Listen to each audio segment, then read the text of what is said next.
anterior, ¿qué les parece? De acuerdo. Muy bien. Tanto Livia como Eric estaban, ¿no es cierto?, el otro día, o Eric, no me acuerdo si estabas. No, sí,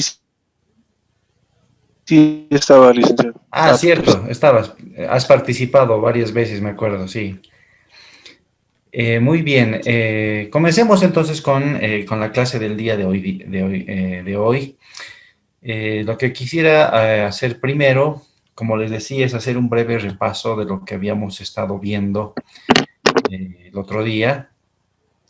Y para ello, a ver, no sé si ustedes me pueden ayudar dándome algunas respuestas a algunas preguntas que les voy a hacer. A ver, inicialmente, ¿cuáles son los riesgos que hemos visto que están presentes de forma más relevante en el mercado de valores? El riesgo operacional, el riesgo mercado, el riesgo de liquidez. Excelente. Parece que lo han repasado bastante bien, o les ha quedado bien claro. Excelente. A ver, estoy buscando las diapositivas un momento para compartir con ustedes. Denme un minutito, por favor. Aquí está. Eso es. Bien, también habíamos hablado acerca de la información estadística, ¿no es cierto? Si bien no hemos visto las presentaciones que se elaboran en la página de ASFI, sí les había comentado qué tipos de títulos son los que más se están negociando en la bolsa de valores y a nivel mercado de valores. Tal vez, Eric, no sé si te acuerdas los tipos de títulos o instrumentos que más se están transando en el mercado de valores. Bueno, lo que conversamos en la última clase era que en el mercado de valores se estaba negociando lo que es los DPFs, ¿no? Excelente. Habíamos dicho que principalmente eran los de depósitos a plazo fijo y habíamos asociado esta alta concentración en este tipo de instrumentos con el riesgo sistémico también, que si bien no está entre los principales, les había dicho, pero sí también es un riesgo que hay que tomar en cuenta, el riesgo sistémico. Y tal vez aprovechamos mientras se una algún compañero más para poder ver las estadísticas en la página web de ASFI.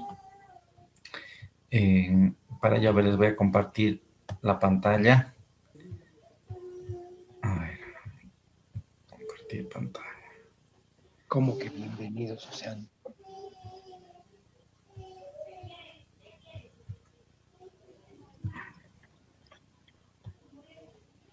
Bien, estamos entonces en el navegador.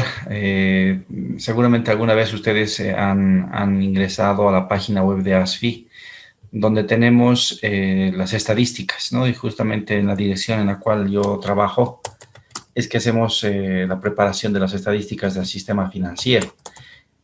En la última parte de la presentación mensual se muestran... ¿Qué pasó? Se muestran cuáles son los instrumentos que más se negocian en el mercado de valores. Entonces, quisiera ver que vemos esto mientras se unen más participantes. Hoy día estamos también pocas personas, ¿no? Como el otro día. Me dijeron que son como 9 participantes, ¿no? Pero no sé, algo habrá pasado con el resto, ¿no? No sé si tienen contacto con sus compañeros para indicarles que estamos pasando clases. Normalmente se unen casi 5 minutos después o 10. Ah, ya. Entonces, a ver, esperemos un rato más. Y si no, pues tengo entendido que las personas que no se han unido durante una o dos clases pierden el módulo, ¿no? Lastimosamente. Así que, a ver, si ustedes los conocen, les pediría que los puedan contactar. Bien, entonces, mientras participan o ingresan más participantes, esta es la página web de ASFI y tenemos en la parte derecha las presentaciones. No ha cargado bien acá mi navegador, está un poco lento el internet. Tenemos una pestaña que se llama principales variables, donde están las diapositivas relacionadas con el sistema financiero y también del mercado de valores. Y particularmente vamos a ver acá los títulos que más se transan o se negocian en nuestro país. A ver, creo que...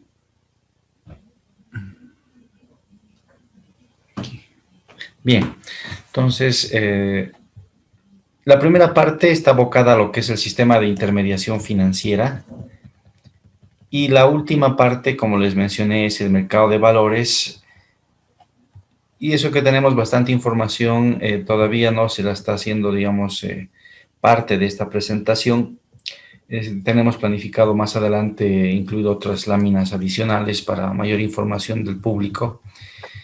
Y hablando respecto a los tipos de instrumentos que se negocian, les decía que principalmente están los DPFs. Pero si nos fijamos, el mercado primario y secundario del mercado de valores tiene una participación muy distinta. El mercado primario es muy pequeño comparado con el mercado secundario. Y este es uno de los retos que tiene el mercado de valores, incrementar su profundización en cuanto a la cantidad de instrumentos que se lanzan al mercado primario continuamente. Este año hemos tenido una importante emisión de títulos en el mercado primario. Se ha apresurado el análisis, se han mejorado tiempos al interior de ASFI y a través también de la Bolsa de Valores para poder lograr una mayor emisión en el mercado primario. Es por eso que tenemos una mayor emisión, 8.932 millones de bolivianos, superior a lo que tuvimos, por ejemplo, el año pasado. El año 2018 fue un año excepcional, ahí tuvimos 10.852, ¿no? Pero de todas formas, este año se han aprobado varias emisiones más allá del monto. En el mercado secundario tenemos una mayor participación siempre, de mucho tiempo, es algo estructural en el mercado de valores. Y bueno, tenemos 70.560 millones de bolivianos ya a la fecha. Lo relevante del mercado de valores este año es la gran participación del mercado electrónico. Entonces, si bien anteriormente todo se transaba a viva voz, en presencia, ¿no es cierto?, de los participantes del mercado, este año se lo está haciendo a través del mercado electrónico en lo que es la Bolsa Boliviana de Valores, que lanzó justo este año. Fue una gran casualidad porque nadie se adivinaba que se venía lo de la pandemia y casualmente también era un trabajo de muchos años esto de lanzar el mercado electrónico. Se efectivizó esta gestión y es así que el monto negociado y operaciones no se han paralizado. Más bien estamos con una mejor situación que el año pasado, 79.000 millones versus los 64.600 millones del año pasado. No hemos alcanzado todavía las cifras del 2018, que el valor tiene varias explicaciones, ¿no? O sea, no solamente es la cantidad de operaciones que se han realizado en 2018, sino también que hubo un cambio en la metodología de valoración, por un lado, y también se generaron problemas de liquidez, tanto para las entidades de intermediación, que son las que más grandemente participan en el mercado de valores, como otro tipo de entidades. Entonces hubo bastante transferencia de títulos entre lo que son las AFPs, las entidades de intermediación financiera, y también se incrementó el límite para la negociación de títulos que tienen las AFPs en el mercado o en el sector de intermediación financiera, lo cual hizo que lleven muchos recursos en depósitos a plazo fijo, lo cual también genera un problema con la tasa de referencia que maneja el Banco Central para los créditos, porque entraron muchos DPFs a tasas elevadas. Entonces se estaban incrementando las tasas también de los créditos que estaban pactados a tasa variable. Entonces eso es lo que ocurrió el año 2018, fue un año bastante atípico, digamos, en lo que habíamos visto en los últimos años. Es por eso que lo tenemos ahí tan elevado, ¿no?, en cuanto al volumen de transacciones. En cuanto al tipo de instrumento que se estaría transando, en esta presentación, en esta lámina que tenemos, se muestra, ¿no?, justamente lo que les decía, la gran participación de los depósitos a plazo fijo. donde tenemos que el 83% de todo lo que se está negociando es esto. Entonces, decimos que en realidad el mercado de valores es un mercado de renta fija, ¿no es cierto? Estos depósitos a plazo fijo que también en los últimos años han incrementado el plazo de su emisión. Es decir, al principio teníamos DPFs de 5 o 10 años máximo, ya pasaron muchos, inclusive a los 15 años, los DPFs emitidos por las entidades, esto por la necesidad de tener mayor liquidez y continuar con el crecimiento del crédito en las entidades de intermediación. Entonces, esto ha permitido que todavía se estén colocando créditos por algún tiempo, pero como puedo mostrarles en un momento, vamos a verlo. De todas formas, los recursos no han sido suficientes para dinamizar la economía y con la pandemia peor todavía. Un segundo título en cuanto a participación en importancia son los bonos del tesoro, por ejemplo, bonos corporativos, pero tienen mucha menor participación y también siguen participando los bonos bancarios bursátiles, ¿no? Tienen también ahí una participación en el sector de intermediación e inclusive también los pagarés. Si bien hay entidades que emiten pagarés, pero gran cantidad de estos pagarés son también del mercado de intermediación, son las instituciones financieras de desarrollo, las IFDs, que actualmente no captan depósitos, pero para financiarse emiten pagarés y a través, en muchos casos, de valores de titularización también, hacen una titularización de sus pagarés y de esta forma están fondeando sus actividades, ¿no? Muy pequeña la participación en nuestro país de las acciones, hay muy pocos participantes, pero aún así tenemos, ¿no?, 346 millones de bolivianos ahí en acciones.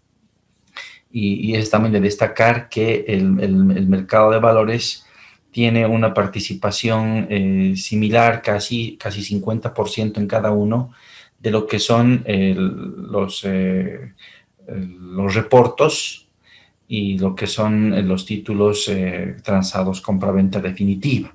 Entonces hay una participación casi igual en ambos sectores y esto, bueno, es también estructural, siempre ha sido así y en los reportos se obtienen liquidez las entidades, particularmente igual las de intermediación están muy ligadas al mercado de valores, ¿no? Otra, digamos, de las gráficas importantes, la siguiente,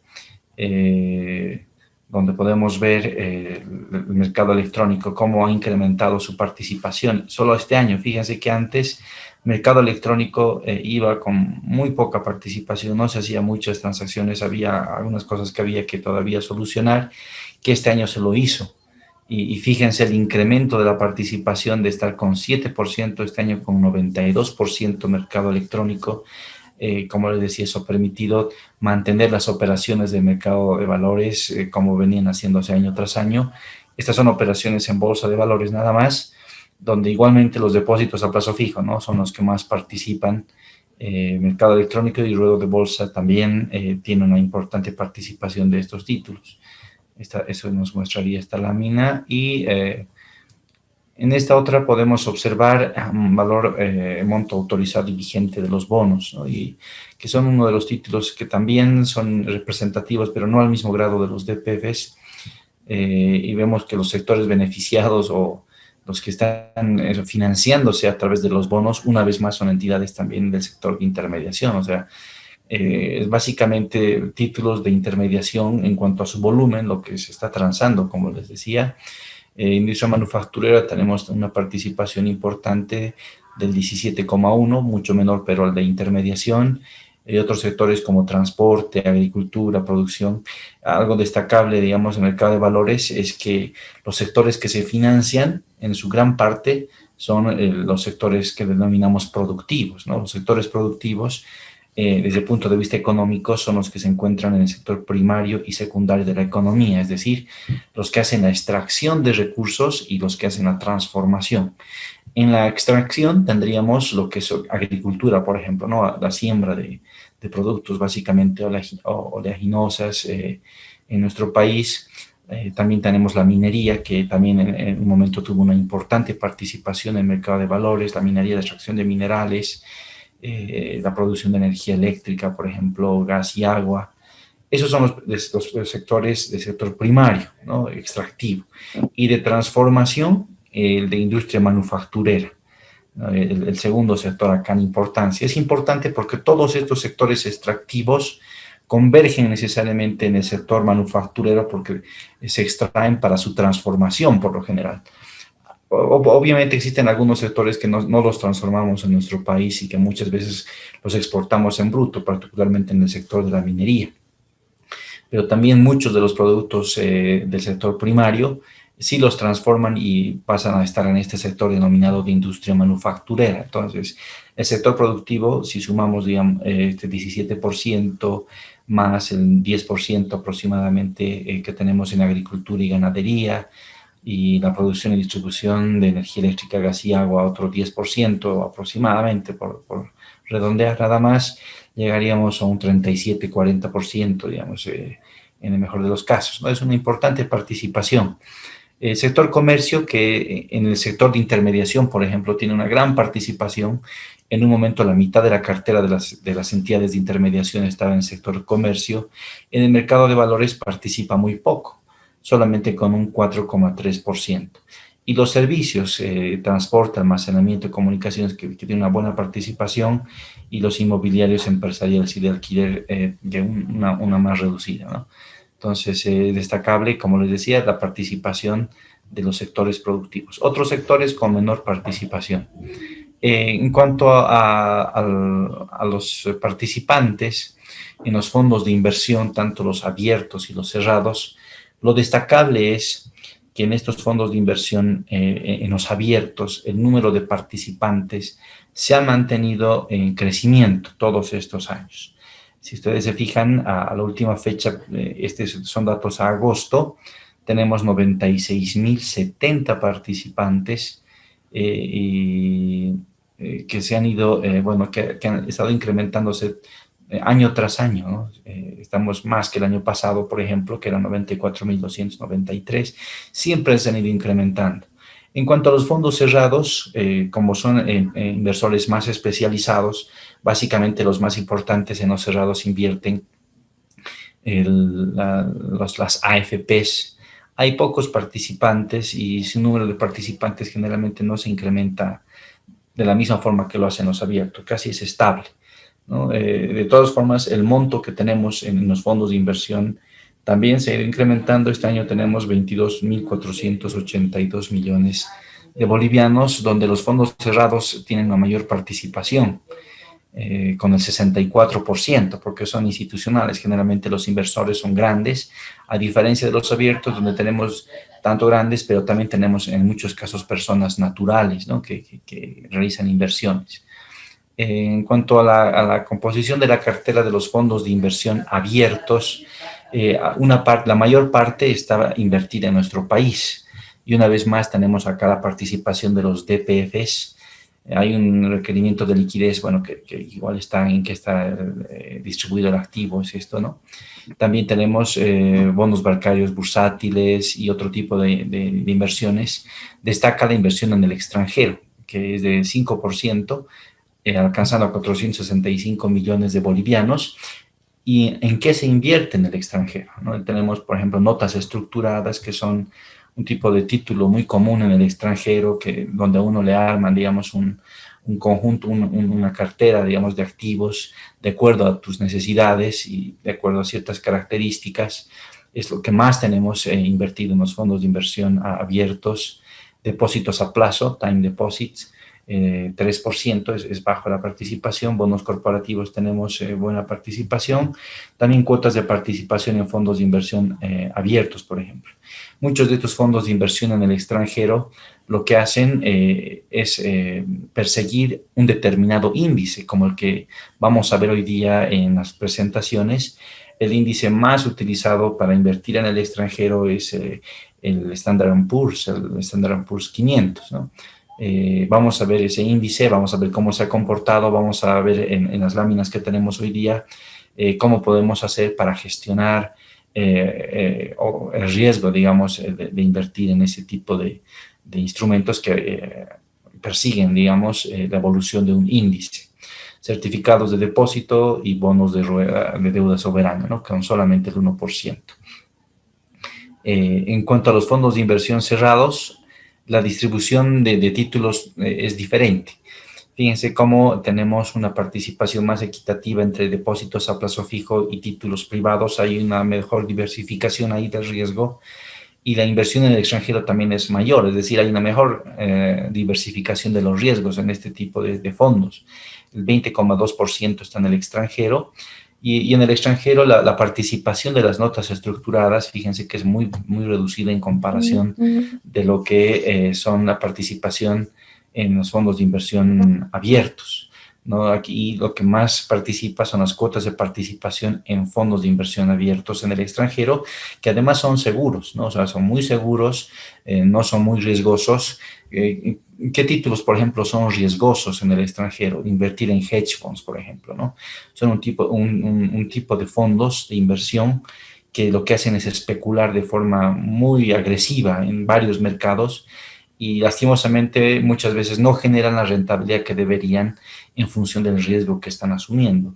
Generalmente la inversión en este tipo de títulos, los hedge funds, corresponde pues a inversionistas no solamente institucionales como son las AFPs en los países, sino también hay muchos millonarios que se meten a invertir, ¿no? Y muchas veces no les importa perder porque, bueno, invierten en muchas cosas, diversifican también sus inversiones. En este caso sí tenemos una gran participación de la deuda soberana con un 27%, 116 millones.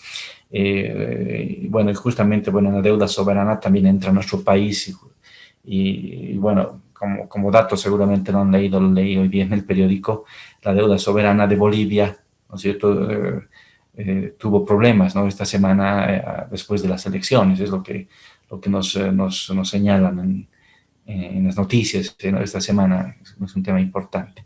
Bien, eso quería compartir con ustedes brevemente mientras se unen nuestros compañeros la estructura del mercado de valores en cuanto a su composición, la actividad que llevan, el volumen de negociación. Les decía que está muy ligado a lo que es el sector de intermediación financiera. Tal vez para culminar esta parte de ver las estadísticas, mostrarles lo que tenemos en cuanto a la evolución de la cartera y los depósitos. Fíjense, esta gráfica, bueno, viene separada, pero hace muchos años, más o menos el 2015, bueno, no tan muchos, ¿no? Unos 5 años, los depósitos en el sistema de intermediación estaban muy por encima de la cartera. Por ejemplo, si nos fijamos el dato acá del año 2015, los depósitos alcanzaban a 149 mil millones. Y la cartera, que está en la siguiente lámina, el 2015, teníamos 114 mil millones. Básicamente estamos hablando unos 20 mil, 25 mil millones de diferencia entre cartera y depósitos. Pero en los últimos años, veamos particularmente el caso del 2018, en cartera alcanzamos a 170 mil millones y el 2018 en depósitos 179 mil. Solo ya 9 mil de los más o menos 25 mil millones de diferencia. Entonces, el 2018 lo que ocurrió es que había una necesidad muy grande de liquidez, las tasas de interés se estaban incrementando porque la liquidez se estaba agotando y muchas inversiones que tenían las entidades de intermediación, los bancos, en lo que es su inversión permanente y temporaria, estaba siendo cedida a las AFPs en venta definitiva para obtener liquidez. Entonces, como veíamos en las estadísticas anteriormente, hubo un incremento de las operaciones en el año 2018 en el mercado de valores. Por un lado fue eso, ¿no? Se deshicieron de gran parte de sus inversiones temporarias y permanentes. Por otra parte, el límite de inversión de las AFPs, que creo que estaba en esa época en algo del 55%, es decir, el 55% de toda su manera de inversiones en las AFPs podía estar en el mercado de intermediación, se incrementó hasta un 65%. Esto tuvo un impacto en el sistema de intermediación porque las AFPs tenían ya una gran liquidez que podían colocarla en el mercado de intermediación en forma de DPFs, depósitos a plazo fijo. Entonces, como es lógico, como es un inversionista institucional y grande, negociaba con las entidades de intermediación y les decía, ¿quieres liquidez? Pues aquí te la doy, pero necesito un rendimiento razonable. Y bueno, si bien los DPFs en ese momento estaban en un 3%, se incrementaron hasta 4 o 5% los rendimientos, inclusive hasta más, a 6% de los DPFs. Para poder captar estos recursos hubo una competencia de las entidades de intermediación para captar los recursos de las AFPs, lo cual presionó al incremento de las tasas de interés pasivas, ¿no? que ofrecen los bancos, lo cual llevó a incrementar la TRE que está ligado a los créditos. Entonces, bueno, fue un tema que se lo atendió en su momento de muchas formas, y ese incremento de emisión de DPFs generó también mayor dinámica en el mercado de valores, ¿no? Por eso hubieron más operaciones, y al mismo tiempo, como había entidades que no captaban los DPFs porque había otro que estaba ofreciendo mejores tasas, lo que tenía como opción era realizar reportos, ¿no? Para poder generarse la liquidez que estaba demandando. Entonces, también eso, por el lado de los reportos, se incrementaron las operaciones del mercado de valores. Entonces, para entender el mercado de valores es necesario entender el mercado de intermediación, porque están realmente muy ligados. Si hubiera un problema en el mercado de intermediación, también se transmitiría eso inmediatamente al mercado de valores. En esta gestión hemos tenido un desarrollo normal, es decir, normal en el sentido de que no ha habido estas presiones de liquidez, y ya las entidades han gestionado, han adecuado sus estados y su gestión de la liquidez a lo que hay actualmente. ¿Cómo lo han adecuado? Por ejemplo, por un lado, creciendo menos en cartera de créditos. La cartera de créditos este año ha crecido muy poco, creo que está algo del 3% nada más. Entonces, en aquellos años la cartera crecía por encima del 15%, hemos llegado inclusive a 24% algún año, ¿no? Entonces, este año han adecuado creciendo menos en cartera, cuidando más la liquidez. El Banco Central ha reducido sus requerimientos de encaje legal. A raíz de eso se han creado unos fondos, el CAPROSEM, por ejemplo, hay un fondo de encaje excepcional. De esa forma se ha limitado, digamos, la posibilidad de que se agote la liquidez. Las operaciones en el mercado de valores se han mantenido como siempre, por esa razón no ha habido un impacto. No se han incrementado ni nada, ni se han reducido, se han mantenido como estaban, y los depósitos tampoco han incrementado sus tasas, porque por un lado el límite fijado anteriormente, que subía del 55 al 65, no ha sido modificado. Actualmente las AFPs están en algo por 60, de ese límite están en la mitad, tienen todavía un margen para invertir, no hay una necesidad inmediata de invertir de forma rápida en el mercado de intermediación, no hay una presión al incremento de tasas. Las entidades tampoco han emitido grandes DPFs porque tienen suficiente liquidez, porque la mayor parte de la gente, por el riesgo de la pandemia, ha dejado de consumir, ¿no? Entonces, han mantenido sus ahorros en las entidades. Básicamente, este año los ahorros del sistema de intermediación han estado en lo que es caja de ahorros, han incrementado lo que es caja de ahorros. Entonces, de ahí han venido los recursos de las entidades. Entonces, como la gente ha dejado de gastar, ha dejado su dinero en las entidades financieras en caja de ahorros, no se han emitido muchos DPFs como en aquel momento, por ejemplo, ¿no? Más bien las operaciones nuevas en primario, lo que habíamos visto, provienen de autorizaciones más rápidas que se han estado haciendo en ASFI. Se ha dinamizado, se ha optimizado algunos tiempos. Inclusive reciente, bueno, una emisión que no salía por mucho tiempo, creo era del Banco Fácil, salió recientemente de deuda subordinada. Entonces ha habido una importante emisión de otro tipo de títulos. De PFs se ha emitido, pero no ha habido un incremento importante, ¿no? Entonces, esa ha sido la dinámica del mercado de valores, y cómo se está desarrollando junto con el sistema de intermediación financiera. Bueno, espero poder haber resumido, digamos, la situación. Si tuvieran alguna pregunta, pues encantado si puedo absolverla en este momento. No sé si hay algo que les ha quedado suelto, les gustaría que les amplíe.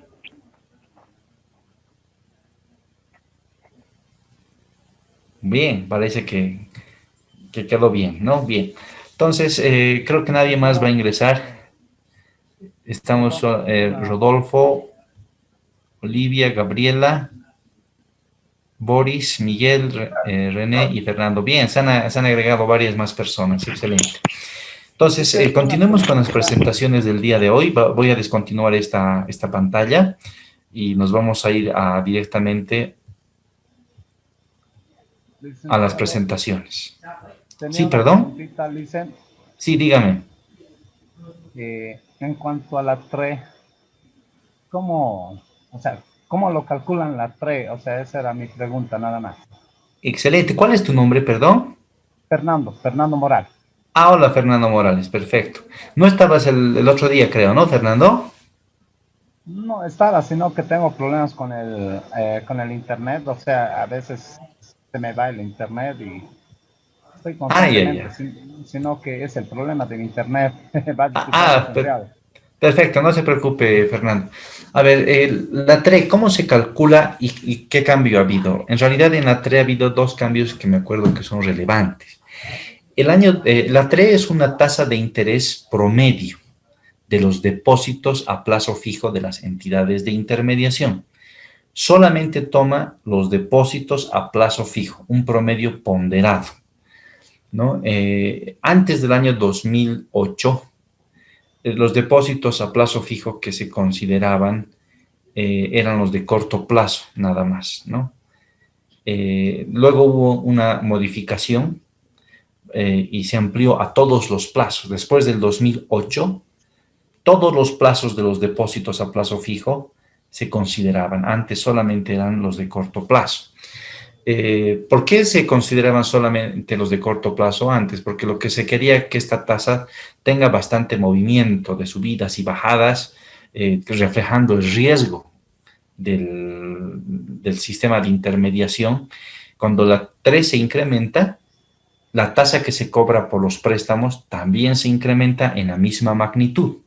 No de todos los préstamos. Existen dos clases de créditos en el sistema de intermediación desde el punto de vista de la tasa de interés. Los créditos que son a tasa fija y los créditos que son a tasa variable. Los pactados a tasa variable se modifican en función de la variación de la TRE. Entonces, cuando se incrementa la TRE, se incrementan estas tasas de interés y bueno, pues de esa forma el banco gestiona su riesgo, porque por un lado paga más al depositante, pero también cobra más al que le ha prestado, al prestatario, ¿no? Sin embargo, también genera riesgos para la economía, porque cuando se incrementan las tasas de interés de los préstamos, mucha gente puede no estaría en la capacidad de pagar, ¿no?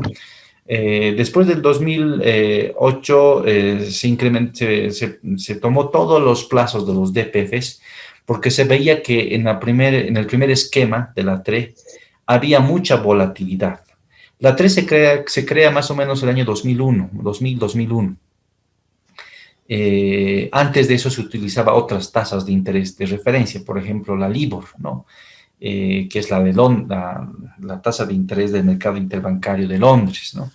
Se utilizaba esa y cada entidad tenía una metodología diferente. Se unificó eso a partir del año 2001 más o menos, pero había mucha volatilidad, es decir, estaba por arriba y por abajo y generaba esa complejidad porque los prestatarios encontraban que van a la entidad financiera un mes y su cuota se había incrementado de forma importante, al siguiente mes había caído la cuota y bueno, pues se generaba un poco de confusión. Entonces, para evitar que se genere este tipo de volatilidad, el 2008 se toma todos los plazos y la volatilidad realmente se reduce de forma muy importante y se vuelve mucho más estable. Pero tomaba solamente los depósitos a plazo fijo. Entonces, el año 2018, ¿no es cierto que les había comentado que las AFPs habían entrado con muchos recursos al sistema de intermediación y negociaban con las entidades en el entendido de que decían, si tú quieres que deposite en ti o compre tus DPFs, pues entonces tienes que darme esta tasa de interés o de rendimiento, ¿no? Entonces se incrementaron las tasas de interés de los depósitos a plazo fijo.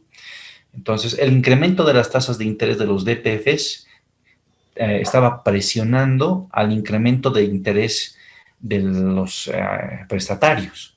Y el año 2018, ustedes recordarán, bueno, ya les había dicho, se estaba agotando la liquidez. Estábamos además cerca de un año ya preelectoral, o sea, era un año preelectoral, el año 2019 se iban a llevar a cabo las elecciones y las consecuencias del incremento de la TRE iban a ser claras. Los prestatarios iban a estar disconformes con el incremento de la tasa TRE. Y además que no solo iban a estar disconformes, sino que muchos de ellos no iban a estar en la capacidad de pagar sus créditos. Entonces podía traer problemas que se expandan al conjunto de la economía. Por esa razón, el Banco Central decidió modificar el cálculo de la TRE. Actualmente la TRE se calcula como un promedio ponderado, pero no solamente de los depósitos a plazo fijo. Ahora incluye todos los depósitos. Entonces, lo que ha hecho que la TRE esté mucho más anclada, digamos, a niveles más bajos.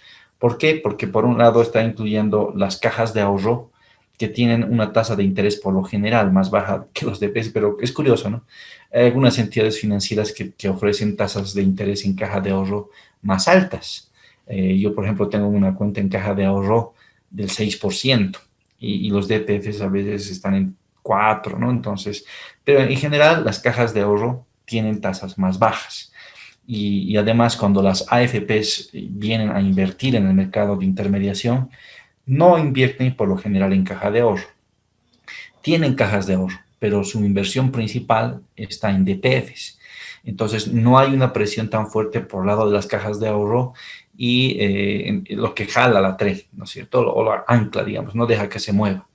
Y otro tipo de depósito, el tercero, que son los depósitos en cuenta corriente, los cuales básicamente no tienen tasas de interés, no ganan nada, o si ganan es casi cero, y que tiene una participación algo del 20%, un poco menos creo está ahorita. También lo que hacen es hacer que la TRE esté baja, ¿no? Entonces, en este momento, como les comento, la TRE se calcula como la tasa de interés promedio ponderada de todos los tipos de depósito, DPFs, caja de ahorros y cuenta corriente. Es mucho más estable, no tiene tanta volatilidad que antes, es totalmente, digamos, es mucho más difícil que se mueva, pero aún así hemos observado el año pasado movimientos. Ha habido presión en algún momento de incremento por la escasez de la liquidez y sí, en algún momento se han incrementado las tasas de referencia a pesar de que están así de ancladas. Hasta ya, más que eso, pensaría que es difícil anclar. Pero de esa forma se calcula, Fernando. No sé si me has podido entender o quieres que amplíe algo más. No, está bien, licenciado, gracias. Está bien. Excelente. Bien. Entonces, ahora vámonos a la presentación que estábamos haciendo el otro día. Eh, ¿Alguien me podría hacer recuerdo en qué lámina hemos quedado, por favor?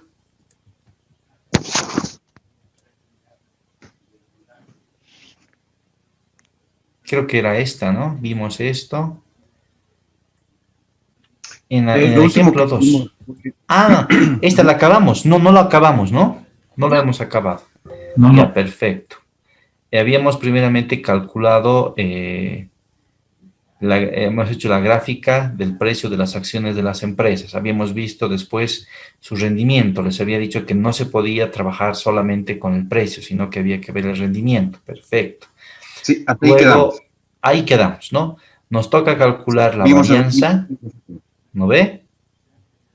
Y nos toca calcular el VAR. Perfecto. Entonces, si tienen sus Excel en sus computadoras, pues por favor ábranlo para que hagan seguimiento al ejercicio que vamos a realizar hoy día. Yo estoy haciendo justamente aquello. Ahí. Veamos. Acá está. Ajá.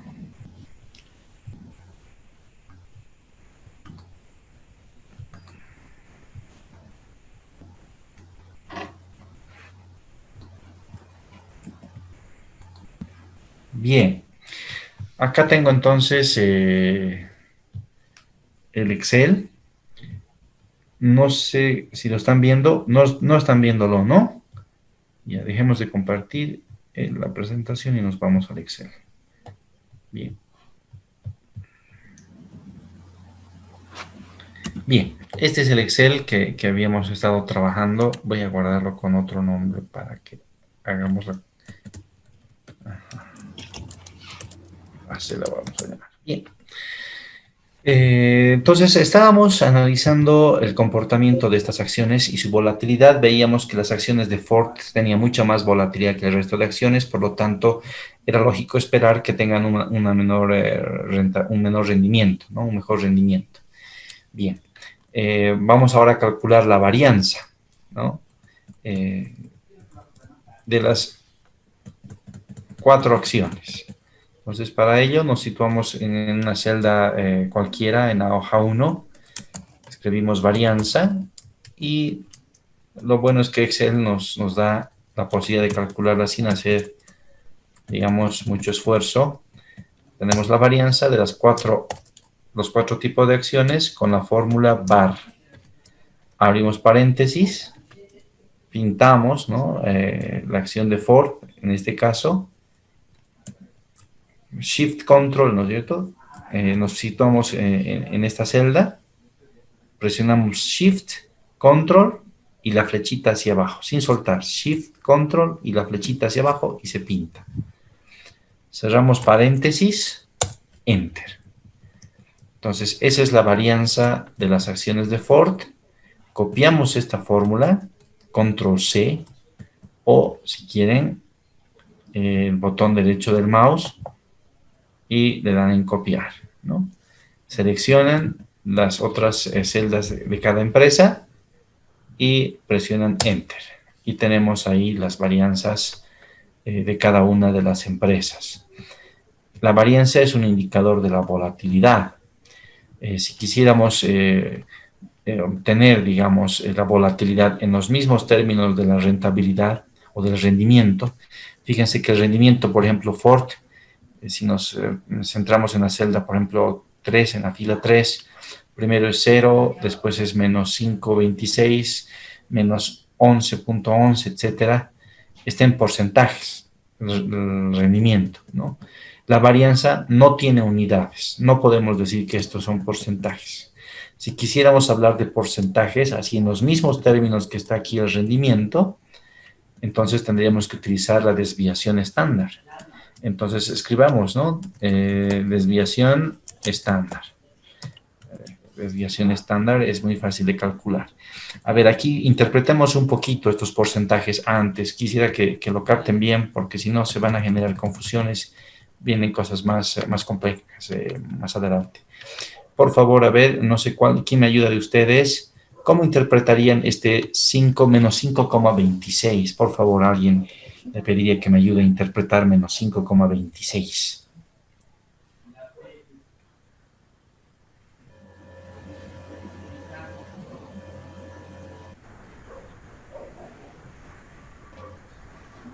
¿Nadie se anima?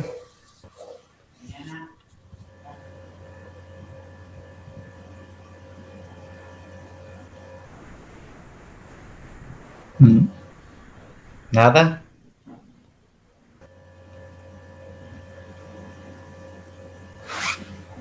A ver, yo les ayudo entonces. Decíamos que estos primeros números son el precio de las acciones, por cada acción. Entonces podríamos interpretar, por ejemplo, en este caso de 0,95, que una acción de Ford cuesta 0,95 dólares. Si estuviera en miles de dólares, simplemente multiplicaríamos por 1000, ¿no es cierto? Serían 950 dólares por cada acción. En este caso, nos dicen que todas están digamos, en moneda normal, en dólares, pero entonces una acción cuesta 0,95 dólares. En este otro caso, 39 dólares, etcétera, ¿no? Cuando nosotros calculábamos el rendimiento, lo que hacíamos es, ¿no?, dividir este valor sobre este otro y le restábamos 1. Eso nos da, en este caso, 0. Lo mismo hacemos para cada uno de los precios, fíjense, ¿no? Fíjense, cada uno de los precios tiene la misma forma de calcular. En la siguiente observación también. ¿Qué estamos calculando en realidad de esta forma? Es el crecimiento o el decrecimiento. Entonces, cuando hacemos el crecimiento de 0,95 hasta 0,95, el precio no ha crecido, está constante. Entonces diríamos el crecimiento es 0%. A ese crecimiento, en términos financieros, cuando hablamos de acciones, se le llama rendimiento. Ya, entonces todos estos porcentajes se les llama rendimientos, pero en sí son los crecimientos porcentuales o decrecimientos porcentuales que tienen las acciones de un mes a otro. Entonces diríamos que entre enero y febrero las acciones de Ford no crecen, por eso es 0%. Las de General Motors crecen 4,68%. Las de Microsoft decrecen en 8% y las de Sun crecen solamente 0,52%.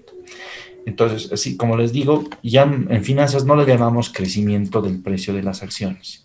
En finanzas le llamamos el rendimiento. ¿Por qué?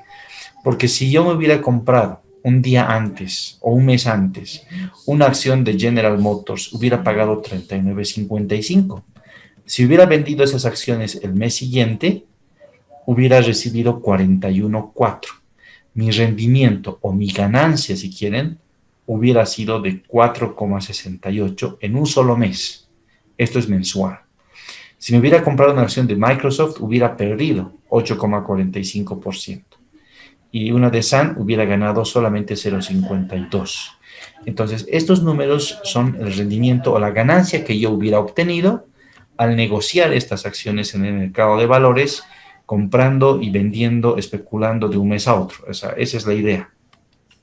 Cuando cuando hacíamos la gráfica, veíamos que hay bastante volatilidad en estos crecimientos y decrecimientos. A veces crece, a veces decrece.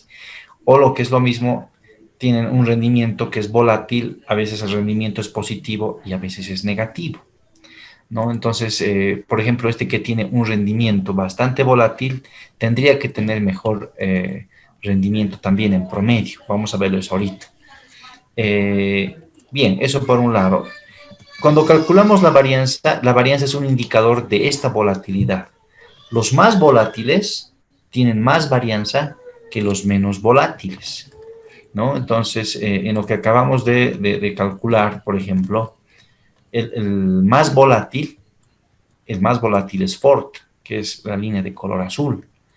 Por lo tanto, su varianza tiene que ser también más grande, y es más grande. 0,06 y General Motors 0,01 nada más, y los muchos más pequeños. Entonces, el que tiene más varianza es Ford.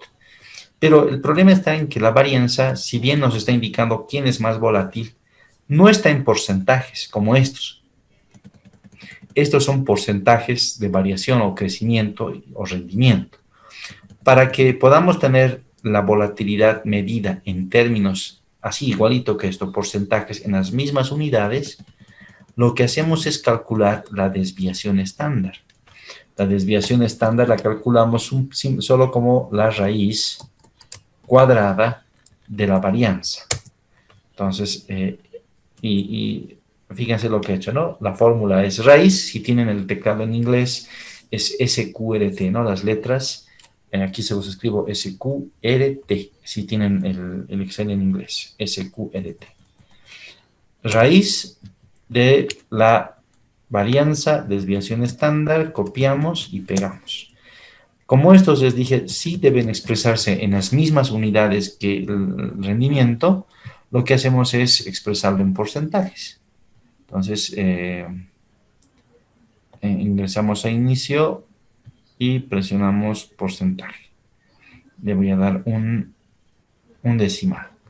Entonces, fíjense que las acciones de Ford, ¿qué quiere decir la desviación estándar? Que en promedio tienen una variación o una volatilidad, un rendimiento de 24,5% hacia arriba o hacia abajo del promedio. O sea, 24 por encima o 24 por abajo por ciento. Las de General Motors solamente 10, Microsoft 6,4 y Sun 8,2%. ¿Quién es el más riesgoso de todos? Por supuesto Ford, como hemos visto en la gráfica y como vemos por la desviación estándar, que es más grande, tiene más variación. Por lo tanto, si uno se compra una acción de Ford, esperaría mejor rendimiento en el largo plazo. Y comprobemos si tiene o no tiene mejor rendimiento. Para saber si tiene mejor o peor rendimiento, calcularíamos la media, el rendimiento medio, ¿no? La media de los rendimientos. Entonces, la fórmula es igual, en el teclado en español, promedio. Promedio. Y de igual forma que hicimos con la varianza, seleccionamos, nos ponemos encima de la celda, Shift Control, sin soltar la flecha hacia abajo, se pinta todo, cerramos paréntesis, Enter.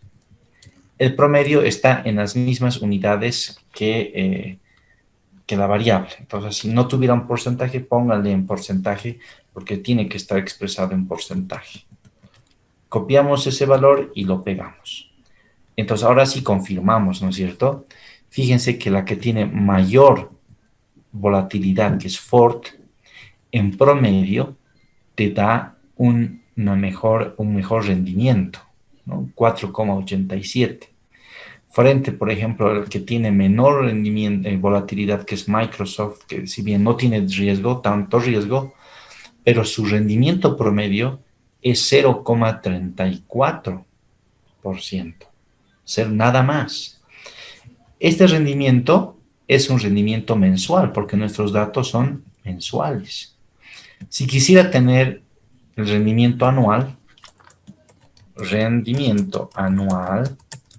lo único que haría es multiplicar el rendimiento mensual por 12, porque nuestros datos son mensuales y tenemos 12 meses en el año.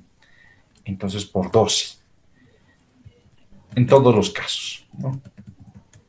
En todos los casos, y como esto está hablando de rendimientos y los rendimientos son un porcentaje, presionamos la tecla de porcentaje y le damos un decimal.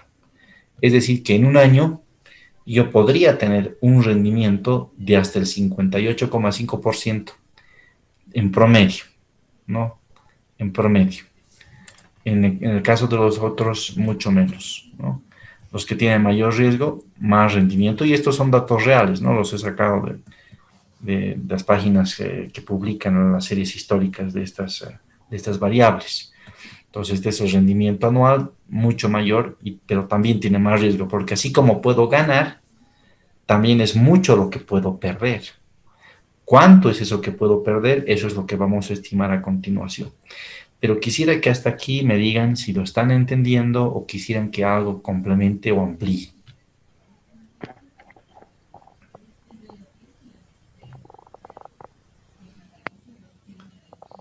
Parece que está bien, ¿no?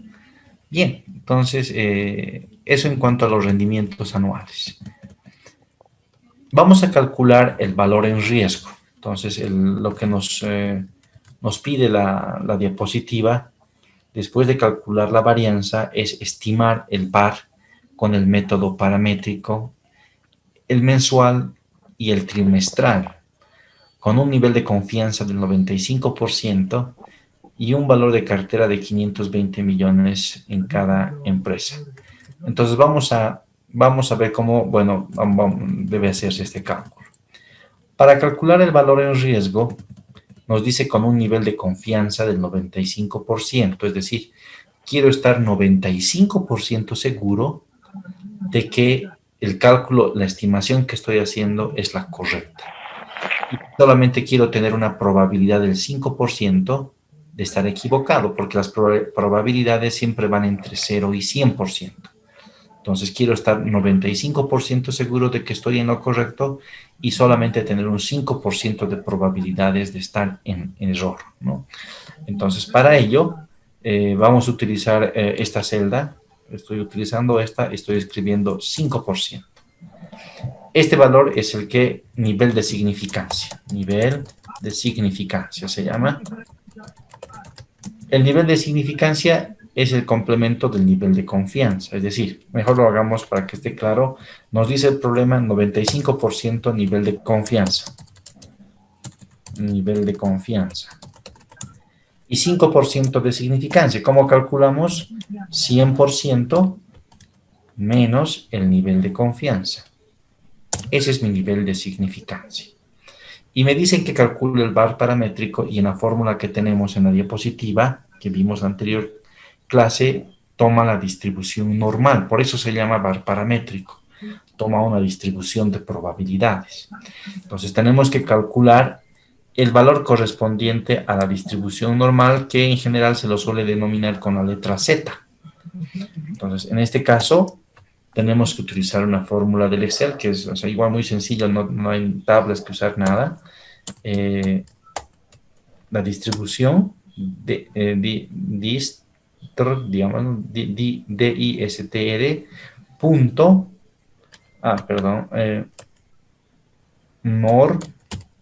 distribución normal significa, y punto INV, que es inversa. Bueno, son cosas técnicas que no vale la pena ampliar mucho ahora.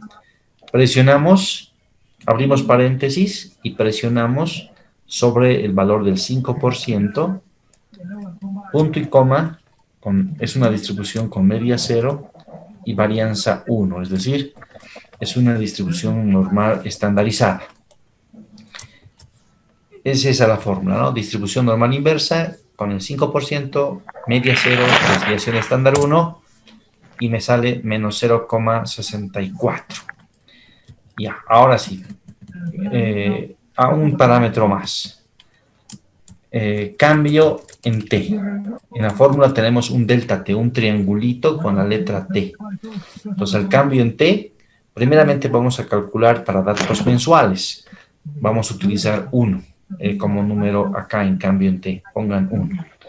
Entonces, para calcular el valor en riesgo, el value at risk, un dato más. Nos dice que en cada cartera ha invertido 520 millones de dólares. Entonces, pongamos 520 millones de dólares. Perfecto. Nos vamos a esta misma fila para hacerlo para cada empresa. El valor en riesgo es igual al producto de lo que tengo invertido en esa empresa, que son 520 millones, dice en cada una de las empresas. Vamos a fijar, aprieten F4, F4, o alternativamente usen pesos, ¿no es cierto? Pesos, la celda R, pesos, la fila 10. Lo mismo pueden hacer simplemente presionando la celda y F4, igualito les va a poner. Estamos fijando esa celda. Es decir, el valor que tengo invertido multiplicado por el valor correspondiente a la distribución normal, porque es un valor paramétrico. Entonces decimos pesos, R, pesos, la fila 8, multiplicado por, ya tenemos dos datos, la desviación estándar, ¿no? En este caso, no vamos a apretar con los símbolos pesos. La desviación estándar viene libre, M4. Y multiplicado por el cambio en el tiempo, que está en la celda R9, ¿no? Pero con pesos, en este caso igual. R9. Ya tenemos entonces todos los datos para calcular. Es pesos, R10, cuánto invertido, multiplicado por el dato de la distribución normal, que corresponde a un 95% de nivel de confianza, multiplicado por M4, que es la distribución, la desviación estándar, sin el símbolo pesos, fíjense, no está fija, y multiplicado por el cambio en T fijo. Con esos datos presionamos Enter. Entonces, esto está en dinero. Entonces, vamos arriba y hacemos clic en esta celda que está con 3 ceros, ¿no? Estilo moneda. Tiene que salir negativo, como tengo acá, menos 209,74. Copiamos y pegamos en todas las celdas. Esos son los valores que me tiene que dar en cada empresa. ¿Cómo se interpreta el VaR? Si yo tengo invertido en Ford 520 millones de dólares, podría perder como máximo en un día 209,99 con un 95% de confianza. Es decir, estoy 95% seguro de que no voy a perder más de 209 millones de dólares si tengo invertido 520 millones de dólares en Ford en un solo mes. Es lo máximo que se esperaría que pierda. En un solo mes, no en un solo día, ¿no? En un solo mes porque todo depende de en qué frecuencia me hayan dado los datos. Si mis datos están en mes, todo es mes. Si está en día, todo es día. Pero lo bueno es que, bueno, ahorita vamos a ver eso. Hasta ahí la pregunta. General Motors, como máximo, podría perder 88 millones si he invertido en General Motors 520. En Microsoft 54 y en Sun 70. ¿En cuál de estas empresas podría perder más en un solo mes? En Ford. Oh, Exacto. Y en Microsoft, en la que menos podría perder. Sin embargo, en cuanto a las ganancias, el rendimiento es baja en Microsoft. O sea, no voy a perder mucho, pero es probable que no gane mucho. En la de Ford hay una buena probabilidad de ganar una rentabilidad de hasta el 4,87, pero de perder un buen monto, casi la mitad de mi inversión en un solo mes. Entonces, el premio de no perder es la rentabilidad posible, ¿no? Bien, eso, por un lado. Ahora, acá tenemos la variable cambio en T. La variable cambio en T me permite modular esto. Si queremos hacerlo, por ejemplo, trimestral, como me pide la lámina, simplemente yo presiono, aquí había un tema, perdón, aquí hay que corregir un tema, ¿ya? Fíjense, cuando yo he puesto cambio en T, está todo bien, pero algo se me fue. Hay que escribir raíz cuadrada, es decir, raíz. Delante de R9, escriban raíz. Esa es la forma correcta de calcular. Delante de R9, escriban raíz. O sea, es decir, tenemos que multiplicar por la raíz cuadrada de R9. Como la raíz cuadrada de 1 es 1, en este caso no nos afecta. Pero cuando cambiamos a otro número que no sea 1, la raíz cuadrada va a operar, ¿no? Entonces, hagamos ese cambio, por favor. Sigue igual 209. Ningún número va a cambiar porque la raíz de 1 es 1. Solamente que ahora sí vamos a hacer lo siguiente. Si quisiéramos ver cuánto podría ser lo que puedo perder máximo en un trimestre, es decir, 3 meses, como mis datos son mensuales y un trimestre tiene 3 meses, ¿no es cierto? Es el triple. En lugar de 1 escribimos 3. Y lo que podría perder como máximo de una inversión de 520 es 363 en un trimestre. Si quisiéramos saber cuánto puedo perder en un día como máximo, que también es otra cosa que se puede hacer, como en un mes existen 30 días, generalmente no se toman los 30 días, sino los días hábiles, porque tal como aquí, igual en Estados Unidos, se negocia solamente los días hábiles de lunes a viernes. En el mes tendríamos 22 días hábiles, ¿no? Entonces, en un mes tendríamos 22 días para negociar. Entonces, para saber cuánto puedo perder en un mes, escribiríamos 1 dividido en el 22. Eso es lo que podría perder máximo en un día, ¿no? Entonces, esta variable cambio en T me permite transformar esta máxima pérdida esperada en términos mensuales o en términos trimestrales, a lo que yo quiera, ¿no? Esa es la ventaja, digamos, de haberlo parametrizado de esta forma. También podría yo modificar el nivel de confianza del 95% a un valor más alto. Generalmente se usan 3 valores posibles, el 90, el 95 y el 99, que es generalmente el más alto que se usa. Entonces, podría querer tener un 99% de confianza, o sea, es decir, 99% seguro de que no va a ser más grande la pérdida y solamente 1% de estar equivocado. Escribo 99 y todo se modifica, ¿no? Igual. Entonces, yo por lo menos acostumbro a hacer las celdas que yo puedo tocarlas, es decir, que no tienen fórmulas. Esta celda, por ejemplo, tiene fórmula porque depende de esta. Esta tiene fórmula también.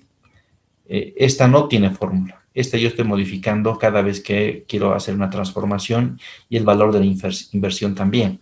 Entonces, ¿qué puedo modificar? El nivel de confianza.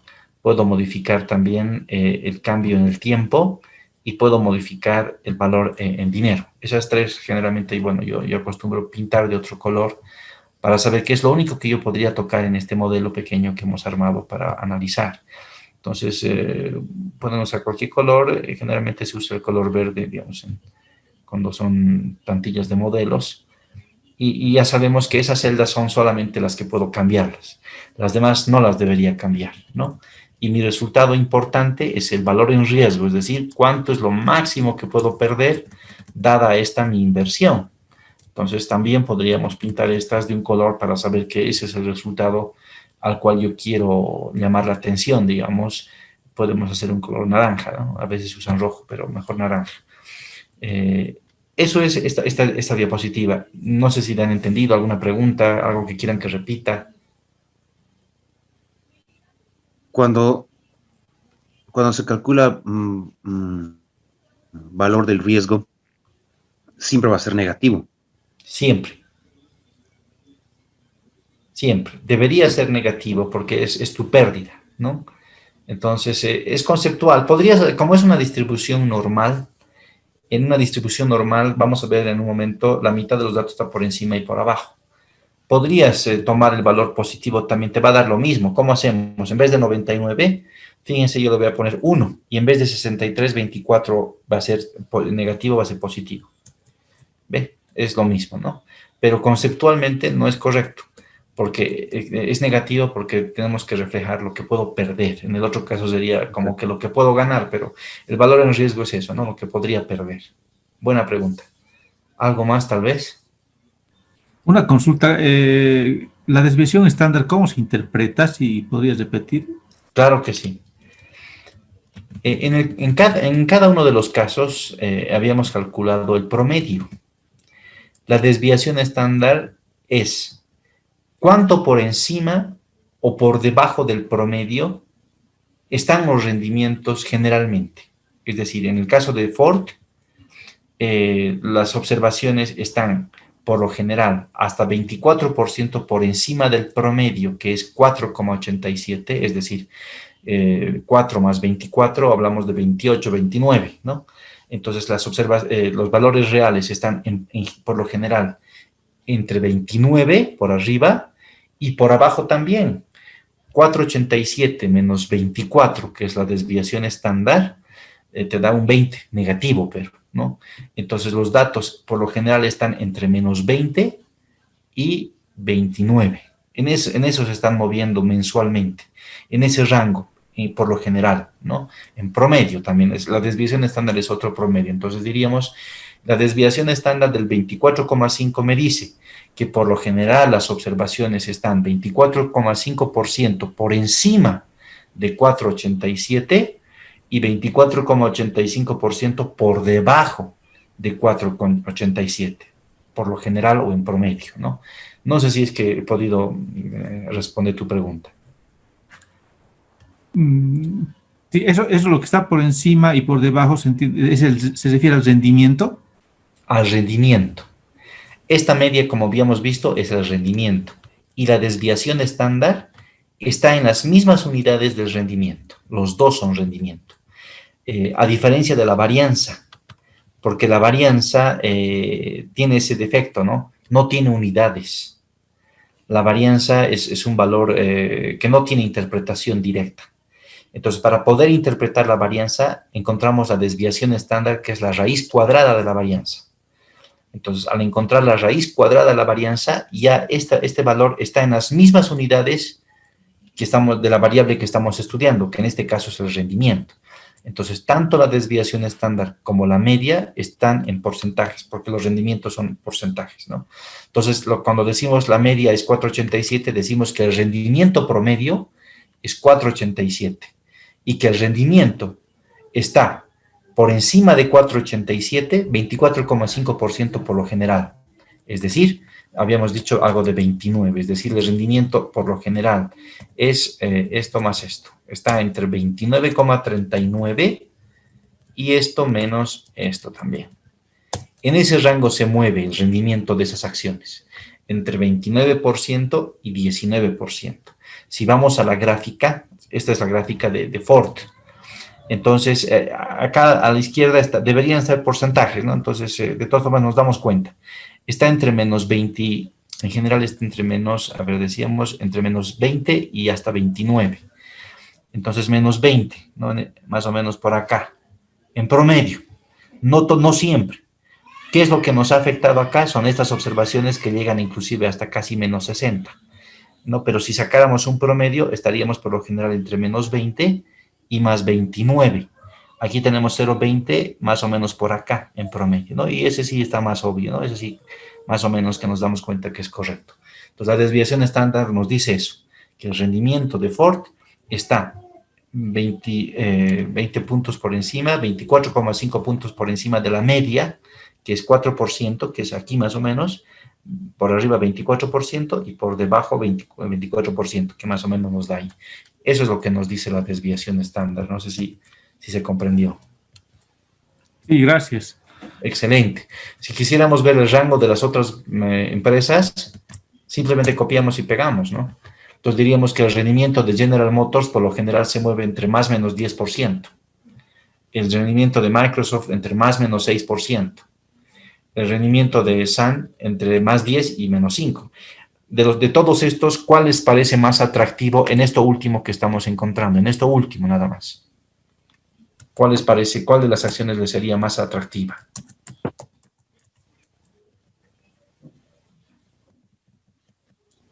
A mí me parece interesante Sun, porque tienes más posibilidades de ganar que de perder. Tienes generalmente por encima 10 y por debajo solo 5, mientras que estas dos van en lo mismo de ganar y perder, casi en la misma proporción. Pero en este otro caso, si bien tienes más rendimiento, pero también tienes más posibilidades de perder mucho, ¿no?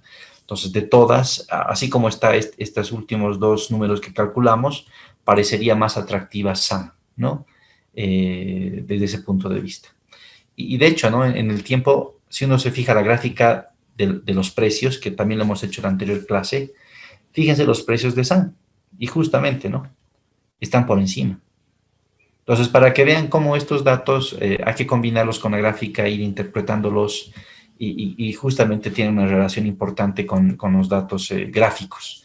Entonces, si alguna vez ustedes, como les decía, ¿no? Están gestionando una cartera o en el extranjero, como hemos visto que también se lo hace, o hacen a través de alguna aplicación como el Robinhood que les había comentado, donde uno mismo puede participar en las bolsas de Estados Unidos, es conveniente hacer este análisis estadístico que en realidad es exploratorio, porque no solamente es la estadística, hay que conocer qué está por detrás de la empresa, ¿no? Es decir, cuáles son sus perspectivas, qué tipo de gerentes están contratando, qué tipo de ofertas están recibiendo de compras o de fusiones de otro tipo de empresas. Es importante conocer también la esencia de la empresa, no solamente la estadística, ¿no? En Bolivia algo que más o menos trate de ayudar a los inversionistas en ese sentido, por ejemplo, son los hechos relevantes que se publican en la página web de ASFI, ¿no? Donde uno puede ver diariamente todo lo que está pasando con las empresas que son participantes, ¿no? Inclusive cosas que a veces uno diría que tal vez no son tan importantes. Alguna vez uno mira y dice, tal gerente ha salido de vacaciones, lo ha dejado al otro gerente en sus reemplazos y cosas así, ¿no? Pero de todas formas hay otras cosas que sí son importantes, como por ejemplo los compromisos financieros que tienen a los bancos, por ejemplo, que sí hacen compromisos, los covenants, cuando emiten títulos en Bolivia, ¿no? Por ejemplo, de que su liquidez no esté por debajo de cierto número. Entonces uno tiene que entrar a ver los estados financieros que están publicados en la página de ASFI y ver cómo le está yendo en estos indicadores, porque tiene que cumplir esos indicadores para poder ser confiable en el mercado y hacer el monitoreo, ¿no? Entonces, aparte de esta parte estadística que es importante porque te ayuda a conocer realmente desde un punto de vista técnico, es importante también conocer la esencia de lo que está haciendo la empresa, ¿no? Bien, si no tienen otra duda, pasaríamos a la siguiente. Excelente. Dejo de compartir entonces esta pantalla, no sin antes guardar. Les sugiero guardar también a ustedes para que lo tengan en consulta más adelante y repitan en sus casas si es que en este momento no lo están haciendo conmigo, ¿no? Vámonos a compartir ahora la presentación. Acá está. Bien, entonces este era el ejemplo inicial. Vamos a irnos ahora a ver un índice más cercano en el tiempo a nosotros. Y vamos a ver el índice Standard Poor's. Y la plantilla que les he dejado es la que he generado recientemente, ¿no? Justamente para el curso que estamos haciendo. Cada que doy el curso trato de renovar esta plantilla para que tengamos datos más actuales, ¿no? Y tenemos cosas muy interesantes en el Standard Poor's, principalmente por lo que hemos estado viviendo por la pandemia estos días, estos meses. Entonces vamos a verlo también. Este índice, como tenemos acá, es un índice del precio del mercado de un conjunto de acciones, de hecho, de las 500 más grandes registradas en las bolsas de valores en los Estados Unidos. Las que más pesan en este índice actualmente son las empresas de tecnología, ¿no? Como Microsoft, tenemos también Facebook, tenemos Amazon, y son un grupo de empresas, ¿no? Las que están ahí pesando bastante. Y bueno, pues muchas de las inversiones que hacen, inclusive nuestros fondos de inversión abiertos en el extranjero, están invertidos en fondos de inversión que lo que hacen es perseguir a este índice, es decir, toman la misma proporción de acciones que toma el índice para su cálculo. Igualito, tratan de replicar. Entonces, cuando el índice va mal, entonces hay más rendimiento para nosotros. Y si va bien, hay un buen rendimiento. ¿Por qué es atractivo invertir en este tipo de títulos o índices o fondos de inversión que persiguen estos índices? Porque uno puede obtener mejores rendimientos. En verdad que puede obtener mejores rendimientos que invertir en DPFs, ¿no? Como ustedes saben, los DPFs en el mercado local, en el mejor de los casos, cuando uno tiene el poder también de mercado, como en el caso de un institucional de la AFP y negociar la tasa de interés, te van a dar un 5%, 6%, no he visto, pero, o sea, hay 6% de DPFs, pero no los tienen las AFPs. Generalmente hay una transacción previa y luego va a las AFPs. Las AFPs obtienen un 4% por lo general de los DPFs. Y con ese tipo de rendimientos es muy difícil, digamos, mejorar la jubilación de nosotros como bolivianos, ¿no? Entonces, una alternativa es ir a mercados hacia afuera. A través de los fondos de inversión cerrados se hace eso. Invierten en fondos de inversión que tienen la posibilidad de invertir afuera, ¿no? Recientemente se ha limitado esta posibilidad, no obstante, de ir afuera, porque en Bolivia también tenemos otro problema que también es macroeconómico y es parte del riesgo sistémico del mercado de valores, ¿no? Y de todo el país, económico también, porque si perdemos las reservas internacionales, que de hecho han estado de caída, por muchos años teníamos 15.000 millones, estamos ahora por los 6.000 millones, lo que va a pasar es que el tipo de cambio va a tenerse lo que soltar o depreciar el tipo de cambio local, y eso afectaría pues la economía de todos, ¿no? No solamente al mercado de valores, sino a toda la economía en su conjunto, porque el depreciar el tipo de cambio merma en muchos casos la capacidad de pago de los prestatarios, entrarían algunos en mora, pero bueno, se ha estado mitigando este riesgo de intermediación, porque la mayor parte de la cartera está en bolivianos, ¿no? Entonces el 99% está en bolivianos, entonces se ha mitigado muchísimo, digamos, lo que es el riesgo de tipo de cambio. Pero de todas formas una depreciación cambiaria generalmente tomada como un ancla para la inflación, si se incrementa el dólar, podría generar problemas inflacionarios y otro tipo de problemas macroeconómicos que al final nos afectarían a todos, ¿no?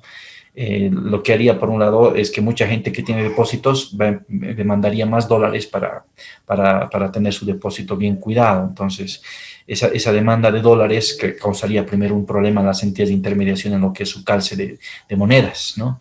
La posición cambiaria se llama en intermediación financiera. Entonces, con la finalidad de mantener estos dólares en Bolivia, actualmente está limitada la posibilidad del mercado de valores de invertir afuera. Hasta el 5% de todo lo que es el paquete de un fondo de inversión puede ir afuera. Algunos que tenían mayor inversión que esto se han quedado con esa inversión, pero no pueden incrementar aun cuando anteriormente hayan tenido la aprobación para hacerlo. Sin embargo, lo atractivo de invertir afuera es que se puede obtener una gran rentabilidad. Vamos a ver a continuación cuánto podría haber ganado alguien si tenía, por ejemplo, una inversión en un fondo de inversión o en un paquete de títulos que persiga el Standard Poor's, nada más que es un promedio. Se van a sorprender con la rentabilidad, o sea, es mucho, mucho más que lo que podría obtenerse con solamente los DPFs, ¿no? Entonces, para ello, vayámonos al archivo 02 Standard Poor's 500, vamos a graficar y vamos a ver cuál ha sido su comportamiento, las caídas más importantes, los crecimientos más importantes. Vamos a hacer un candlestick del índice. Seguramente algunos lo han visto el gráfico, si no lo han visto, bueno, mejor, porque mi intención es contribuir a su mayor conocimiento, digamos, de las herramientas que hay. Y hasta ahí, a ver, haremos rápidamente. Vámonos entonces justamente al archivo, cierro compartir esta pantalla y compartamos. Primeramente voy a abrir en mi computador el archivo. Standard Poor's 500, acá está. Ahora sí.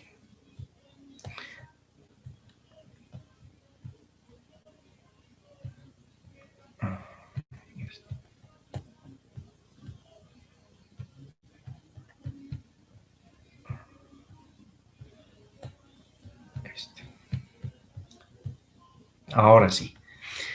Entonces, en esta pantalla tenemos justamente este índice y tenemos varios datos para el índice. No solo la fecha, que va, fíjense, desde el año 2000, sino tenemos el valor en apertura de ese día. En este caso son datos diarios, por lo tanto tenemos, fíjense, 5.032 datos. La característica del mercado de valores en Estados Unidos, en mercados desarrollados, es que diariamente se hacen muchísimas transacciones y tenemos esta riqueza, digamos, en los datos, ¿no? Entonces tenemos un valor en apertura, es decir, la primera transacción que se hizo, que permitió calcular el índice, qué valor tuvo, ¿no? El valor más alto durante el día, el valor más bajo durante el día y cómo cerró. Y a veces hacen algún ajuste pequeño, hay un ajuste, generalmente son lo mismo, pero a veces hacen un ajuste. Así que vamos a tomar el close o el cerrado, el de cierre ajustado como sinónimos. No los vamos a, digamos, a profundizar eso. El volumen de transacciones también. No vamos a enfatizar mucho en el volumen ni la diferencia entre estos dos. Vamos a tomar simplemente el valor de apertura, el más alto, el más bajo y el de cierre, con las fechas. Lo primero que hacemos entonces es graficar. Tomemos el valor de cierre, seleccionamos presionando Shift y Control sin soltar, flecha hacia abajo, insertar, gráfica, listo.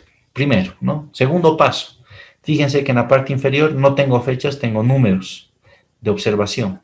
Entonces, eso debemos mejorarlo. Nos posicionamos en la gráfica con el botón derecho, presionamos en seleccionar datos y en editar.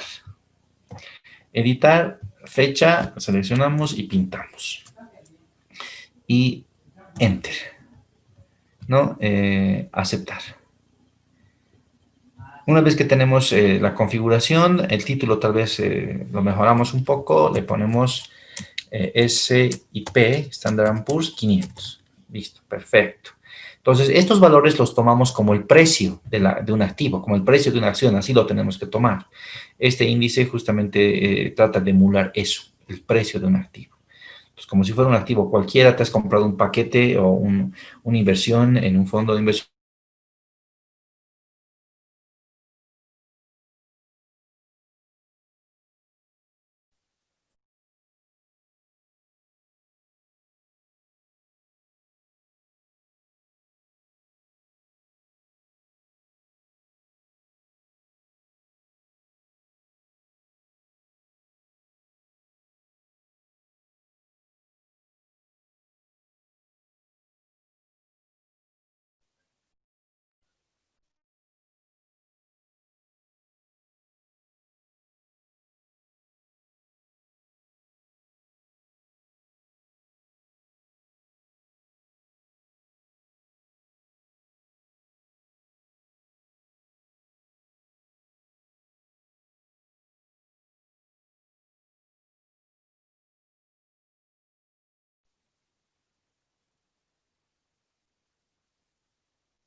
Hola. Aló, aló, se ha cortado, creo. Sí, se creo que sí, cortó. se cortó. Se cortó. La señal de Martín, sí, del docente se perdió. Sí, se cortó. Esperaremos que entre.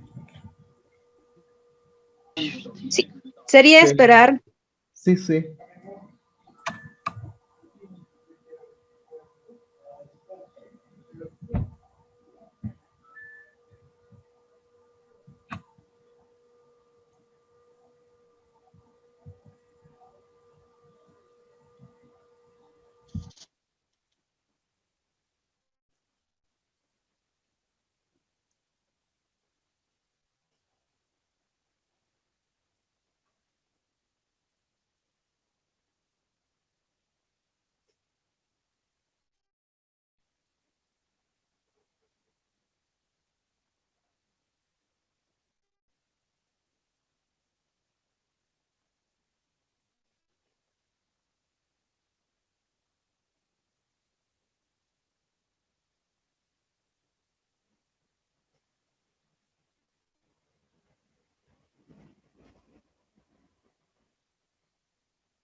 Buenas noches. Creo que ha habido un problema en Hola. el internet, perdón, ¿no? Mil Sí, sí. disculpas, aquí he tenido un problema en el internet, pero podemos continuar. Por favor, mil disculpas. ¿Me escuchan bien, no? Sí, Excelente, excelente. Sí. Entonces, me estaban siguiendo, estábamos viendo el índice Standard Poor's y teníamos este comportamiento. Lo que quería hacer ahora es llevar a una pantalla grande, seleccionamos los datos y decimos mover el gráfico, ¿no? A ver, mover el gráfico a una hoja nueva. Bien, ahora sí podemos verlo bastante grande. Les voy a pasar mi número de celular. Un favor, si hubiera algún problema, me dan una llamadita, les pido por favor al WhatsApp acá. Mi número es el 762-74025. 762-74025. Entonces, si algo pasara, por favor, me comunican para que vea la solución lo más rápido posible. Bien, acá si fíjense en este Standard Poor's, ¿dónde tenemos caídas importantes? Fíjense en la crisis del 2008, ¿no? Toda la economía de Estados Unidos tuvo grandes problemas en verdad y se generó una caída muy importante en ese momento. ¿Alguno de ustedes recuerda o nos hace recuerdo, habíamos hablado en la anterior clase sobre esto, cuáles han sido los factores más importantes de esta caída?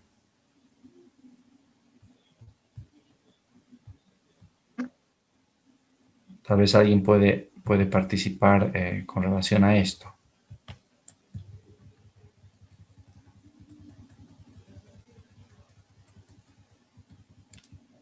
¿Nadie? ¿Recuerdan que hablamos en la clase anterior? Buenas noches. Recuerdo que era la Adelante. inmobiliaria, ¿no? La burbuja inmobiliaria. Excelente. Uno de los factores fue relacionado con la burbuja inmobiliaria, pero esta burbuja inmobiliaria que se transformó en sí en una crisis financiera fue mucho más que aquello. Llegó a ser en realidad una crisis relacionada con todo el sistema financiero. Ajá, hay algo que está...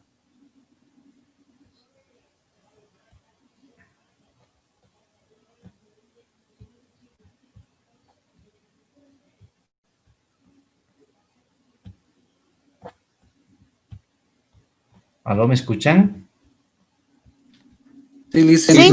Ah, Sí, se perfecto, escucha. perfecto, perfecto. Lo que pasa es que el tema de aquí del Excel está como detenido aquí en mi máquina, pero bueno.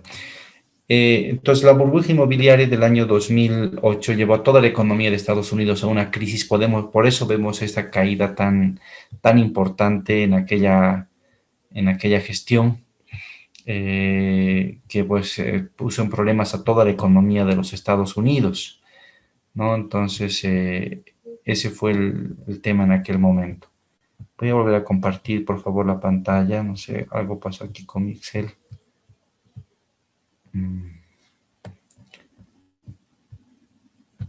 Estoy reiniciándolo más bien. Otra de las crisis que tuvimos recientemente, ¿no es cierto?, está relacionada con el coronavirus. Si tienen ustedes ahí en sus propias máquinas la gráfica, observen en la última fase que hay una caída también importante en el índice, ¿no es cierto?, ocasionado o generado por el problema este del coronavirus. Sin embargo, ha sido casi totalmente resuelto este problema con el coronavirus por la rápida intervención que ha tenido el Banco Central de los Estados Unidos, que, bueno, ya se llama la Fed, que ha inyectado una cantidad muy importante de recursos económicos con la finalidad de que esta crisis del coronavirus no se transforme en una crisis también financiera. Entonces, ese ha sido la razón que explica que en lo último de este año, en lo que tenemos la información más cercana, los indicadores del sistema financiero de Estados Unidos no se hayan deteriorado de forma tan importante y por tanto tiempo como ocurrió en aquel momento en la crisis financiera internacional, ¿no? Donde habíamos visto una caída por bastante tiempo del índice, no solamente del índice, sino de toda la economía de los Estados Unidos. No sé si alguien conoce cuáles son los paquetes de programas que ha llevado adelante el Banco Central de los Estados Unidos este año. No sé si alguien ha escuchado, tal vez nos ayuda comentando aquello.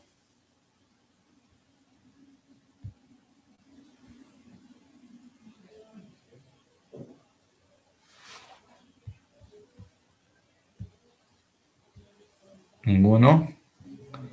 ¿Nadie ha escuchado qué es lo que ha estado llevando adelante el Banco Central de los Estados Unidos?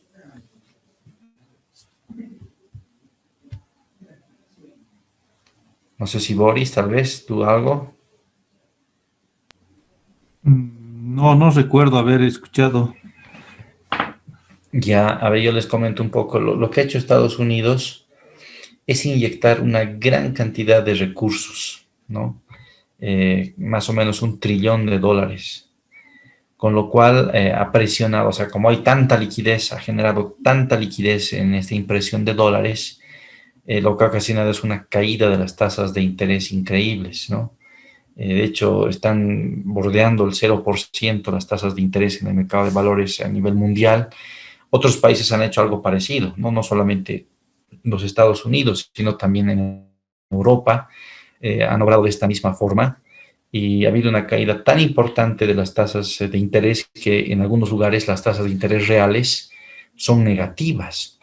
Es decir, que si uno toma en cuenta la inflación, en realidad el rendimiento, en este caso tienes que tomar el rendimiento menos la tasa de inflación para saber cuánto es tu rendimiento real, ¿no? Entonces, si el rendimiento está cercano a cero, por dar un número 0,5%, y la inflación es del 2% en ese país, tienes un rendimiento negativo del menos 1,5%. Es decir, que cuando tú das tu dinero a alguien para una inversión, al final, en términos reales, acabas recibiendo menos, pierdes dinero realmente, ¿no? Entonces, es una situación nunca vista. Pero de esta forma, lo que ha hecho Estados Unidos es lograr reactivar su mercado, porque ha logrado que las empresas puedan financiarse a precios muy bajos en el mercado de valores. Realmente, en este momento, el costo de su financiamiento realmente es muy, muy bajo. Entonces, han podido seguir adelante, ¿no? Con su economía. Eso es, bueno, lo que les puedo comentar por el día de hoy. Mañana vamos a entrar de lleno a este tema. Les pediría, si todos podemos estar tal vez unos 5 minutitos antes. Va a ser bastante interesante para ustedes, yo sé. Les voy a mostrar cuánto podrían haber ganado si es que ustedes hacían una inversión en el momento correcto, ¿no? Y vamos a ver cuándo uno debería invertir en títulos, cuál es el momento correcto. Y si hoy día también estamos en el momento correcto para hacer otro tipo de inversiones, no solamente en títulos, sino también en otro tipo de activos. No vamos a calcular de igual forma el valor en riesgo, pero lo vamos a hacer un poquito más rápido porque ya lo hemos visto, ¿no? Y les voy a mostrar una gráfica que es bien interesante de el candlestick que se utiliza en el mercado de valores para evaluar el sentimiento que tienen los inversionistas, si es a la subida o a la bajada del precio de un título, si cuándo convendría comprarlo. Es un gráfico bastante interesante, es una metodología que nació de unos conceptos orientales, más bien japoneses, pero que lo toman muy, muy a fondo en el mercado de valores, particularmente el norteamericano. Bien, ha sido un gusto estar con ustedes. Mañana no se olviden, estemos puntuales porque voy a entrar directamente al tema, ¿no? Ya hemos visto las estadísticas y todo aquello. Vamos a apresurar mañana un poquito. Les agradezco mucho su participación y pues les Disculpe, espero. mañana acabamos de pasar clases. Perdón, el día viernes, mil disculpas. Disculpe, mañana. Mañana tienen un tema del... ¿Cómo se llama? De la plataforma, ¿no es cierto? Las preguntas que dejamos para que hagan los comentarios. El foro. ¿No? El foro. Y el día viernes vamos a retomar. Perdón, mil disculpas, el día viernes los esperaría. Buena consulta. Muchas gracias por la aclaración. Nos vemos entonces. Que tengan buena noche. Buenas noches. Buenas Gracias noches. y buenas noches. Buenas noches, licenciado. Chao. Chao, Miki. Chao, chao. Chao, Pedro. Chao. Chao, hermano. Chao, chao.